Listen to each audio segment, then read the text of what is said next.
পড়ব ইন্টারডিপেন্ডেন্স in nature মানে প্রকৃতির পারস্পরিক নির্ভরশীলতা।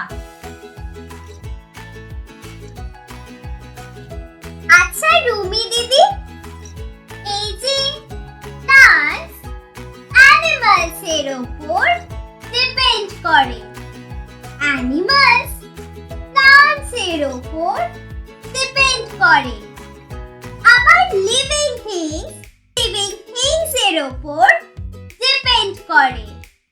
তাহলে এই ইন্টারডিপেন্ডেন্স বা প্রকৃতির পারস্পরিক নির্ভরশীলতার প্রয়োজন কেন? The interdependence between living things and non-living things maintains a delicate balance in nature. মানে living things এবং non-living things এর মধ্যে পারস্পরিক নির্ভরশীলতা প্রাকৃতিক ভারসাম্য রক্ষা করে। ব্যালেন্স ইন নেচার, প্রাকৃতিক ভারসাম্য রক্ষা করে, এসব মানে কি একটু বলবে please? The interdependence between living things and non-living things maintains a delicate balance in nature. মানে living things এবং non-living things এর মধ্যে পারস্পরিক নির্ভরশীলতা প্রাকৃতিক ভারসাম্য রক্ষা করে।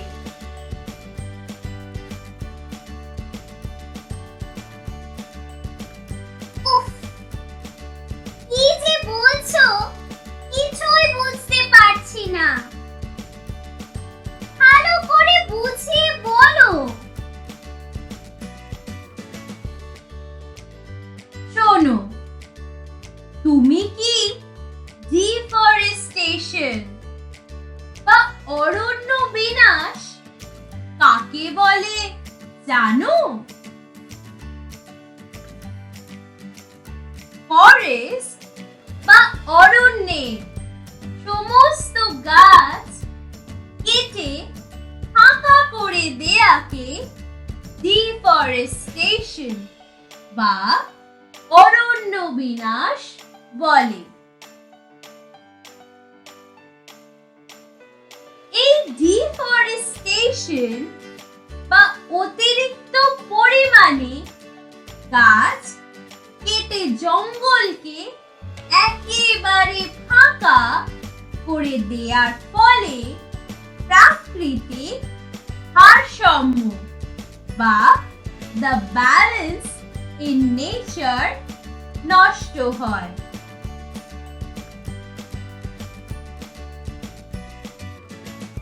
আমরা জানি যে প্ল্যান্টস ফটোসিনথেসিস বা সালোক সংশ্লেষ প্রক্রিয়ার মাধ্যমে কার্বন ডাই অক্সাইড গ্রহণ করে এবং অক্সিজেন ত্যাগ করে।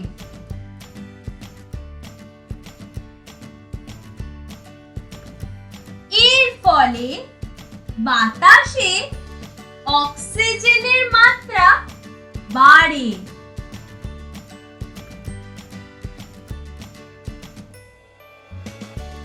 ফটোসিনথেসিস বা সালোক সংশ্লেষ প্রক্রিয়ার জন্য প্লান্টস কার্বন ডাই অক্সাইড গ্রহণ করে। এর ফলে বাতাসে কার্বন ডাই অক্সাইডের মাত্রা অনেক কমে যায়। পিকচারটা খুব ভালো করে দেখো।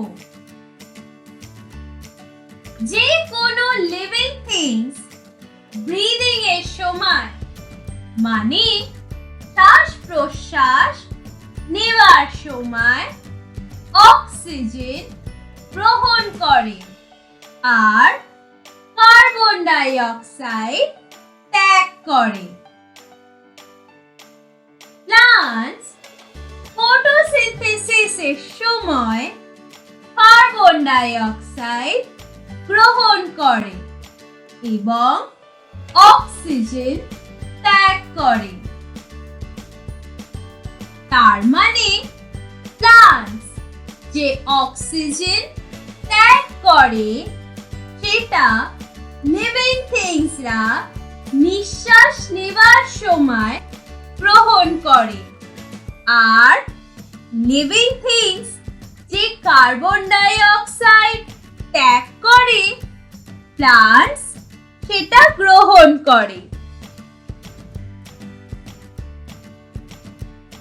এইভাবে বাতাসে অক্সিজেন এবং কার্বন ডাই অক্সাইডের ব্যালেন্স বা ভারসাম্য বজায় থাকে। অতিরিক্ত পরিমাণে যদি গাছ কেটে ফেলা হয় মানে ডিফরেস্টেশন হয় তাহলে বাতাসে কার্বন ডাই অক্সাইডের পরিমাণ অনেক বেড়ে যাবে আর অক্সিজেনের পরিমাণ অনেক কমে যাবে। বাতাসে অক্সিজেনের মাত্রা কমতে থাকলে আর কার্বন ডাই অক্সাইডের মাত্রা বাড়তে থাকলে গ্রিন হাউস এফেক্ট মানে গ্রিন হাউস গ্যাসের প্রভাব বাড়বে আর গ্লোবাল ওয়ার্মিং হবে মানে বৈশ্বিক উষ্ণতা বাড়বে। গ্লোবাল ওয়ার্মিং এর ফলে পৃথিবীর তাপমাত্রা অনেক বেড়ে যাবে আর যে কোনো লিভিং থিংস বেঁচে থাকতে পারবে না।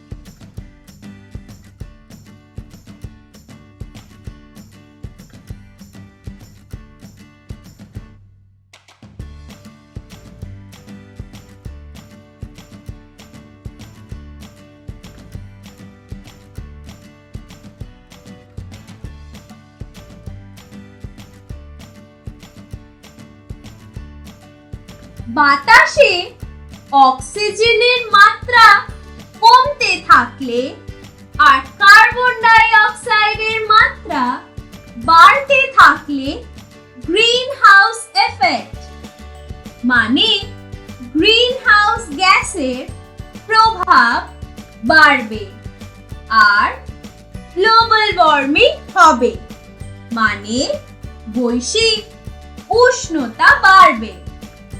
গ্লোবাল ওয়ার্মিং এর ফলে পৃথিবীর তাপমাত্রা অনেক বেড়ে যাবে আর যে কোনো লিভিং থিংস বেঁচে থাকতে পারবে না।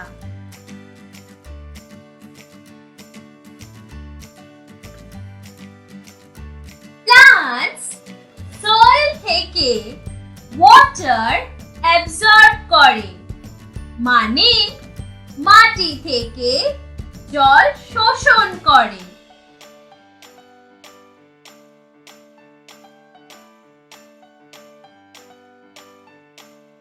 প্লান্টস স্টোমাটা বা পত্ররন্ধ্র দিয়ে ওয়াটার ভেপার মানে জলীয় বাষ্প হিসাবে সেই জল বার করে দেয়। এই প্রক্রিয়াকে ট্রান্সপিরেশন বা বাষ্পাকারে নির্গমন বলে। এই ট্রান্সপিরেশন বা বাষ্পাকারে নির্গমনে ওয়াটার ভেপার মানে জলীয় বাষ্প বাতাসে মিশছে। ঠান্ডা হয়ে বাষ্প বা ওয়াটার ভেপারস গুলো ক্লাউডস মানে মেঘে পরিণত হয়। সেই মেঘ থেকে বৃষ্টি বা রেইনফল হয়। এই রেইনফল মাটিতে মেশে এবং প্লান্টস সেই ওয়াটার মাটি থেকে শোষণ করে।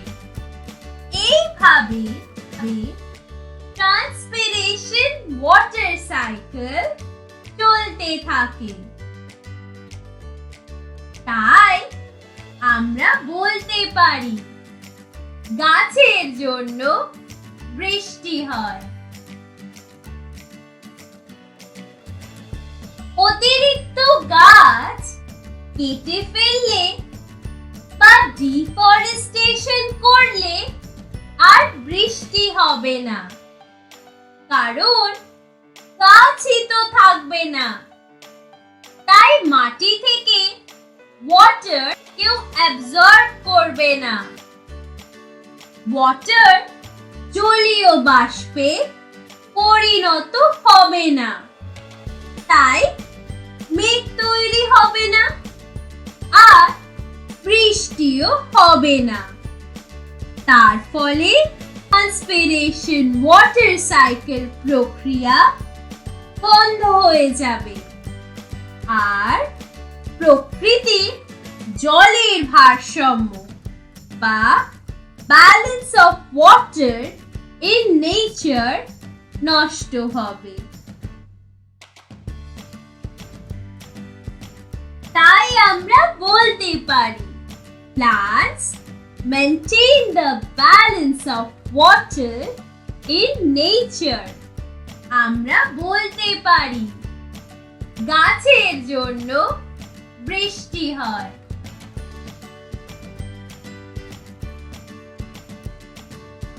Trees prevent soil erosion মানে মাটি ক্ষয় রোধ করে, কারণ গাছের শিকড় বা রুটস মাটিকে শক্ত করে ধরে রাখে।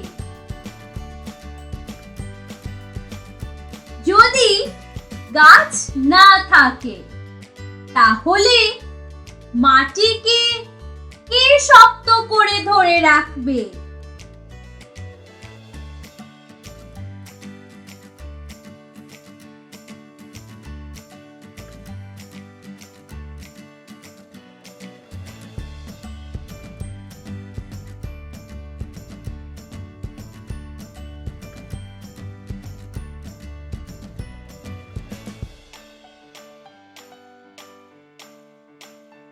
মাটি আলগা হয়ে যাবে এবং বৃষ্টির জলে সহজে ধুয়ে নষ্ট হয়ে যাবে, মানে সয়েল ইরোশন হবে। অতিরিক্ত সূর্যের তাপে মাটি শুকিয়ে যাবে।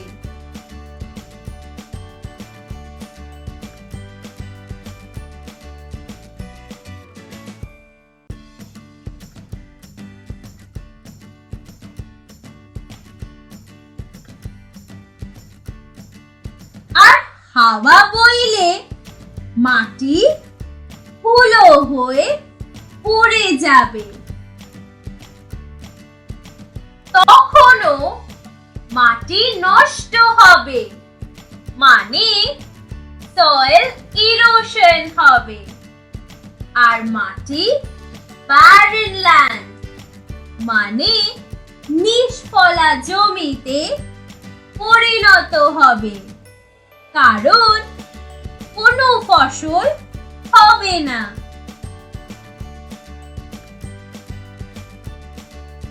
সেই সব জায়গা আস্তে আস্তে ডেজার্ট মানে মরুভূমিতে পরিণত হবে। জঙ্গল বা ফরেস্ট সমস্ত পশু পাখির ঘর। ডিফরেস্টেশনের ফলে সমস্ত পশু পাখি তাদের ঘর হারাবে। যে প্রাণীগুলো তৃণভোজী মানে হার্বিভোরস সকলই খাবারের অভাবে মারা যাবে এবং যারা এই হার্বিভোরসকে খায় মানে কার্নিভোরস বা মাংসাশী প্রাণীরা খাবার না পেয়ে মারা যাবে।